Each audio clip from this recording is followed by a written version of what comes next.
जी नमस्ते, अस्सलाम वालेकुम, सत श्री अकाल जी प्यारे दोस्तों। आज मैं आपको दूंगा सिमल फार का अक्सीरी तेल जो बहुत पहले फ़हीम सन्यासी साहब ने यूनिफिकेशन तिब्बी एकेडमी पर बताया था और उसका प्रैक्टिकल भी सिर्फ मैंने ही डाला था यूनिफिकेशन तिब्बी एकेडमी पर।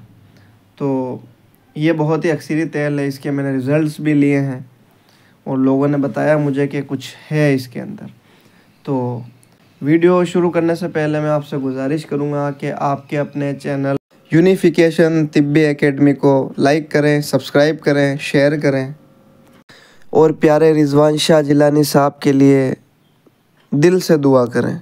तो नुस्खा कुछ इस तरीके से है कि आपने सिमल फार का तेल बनाना है, चाहे आप मीठे सोडे से बना लें या फिर किसी भी तरकीब से।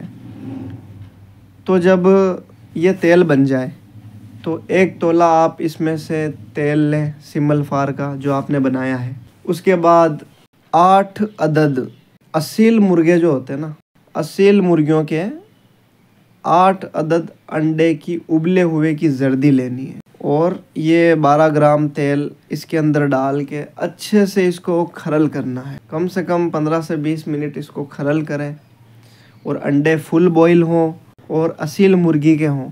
तो फिर इनको आप खरलाई करके इनकी गोलियां बना लें। जब गोलियां सूख जाएं उसके बाद आप इसका पाताल जंतर तेल निकाल लें। अगर आपके पास तारीक पाताल जंतर मशीन है तो ये बहुत ही आसान हो जाएगा और बड़े अच्छे तरीके से ये तेल निकलेगा। तो आते हैं इसके फ़वाइद की तरफ। तो दोस्तों सबसे पहले तो इसको इस्तेमाल कैसे करना है, जब ये बनकर तैयार हो जाए, जब पाताल जंतर तेल निकल जाए तो 1 कतरा हर मिजाज का बंदा इस्तेमाल कर सकता है लगाने में और तबीब की रहनुमाई में इस्तेमाल करना है। और खाने के लिए 1 कतरा 50 ग्राम मक्खन में मिलाकर खिलाएं तो बेशुमार क़ुव्वत पैदा होगी। मर्दानगी के लिए बहुत बेहतरीन है। यह तिल्ला ऐसा है कि इसको लगाते ही इंतशार आता है। तो मेरी गुजारिश है आपसे कि हुक्मा हज़रात ये बनाएं, अपने मरीज़ों को दें, लेकिन अपनी समझ के हिसाब से इस्तेमाल करवाएं क्योंकि यह सिमल फार है। तो इसी के साथ इजाज़त चाहूँगा।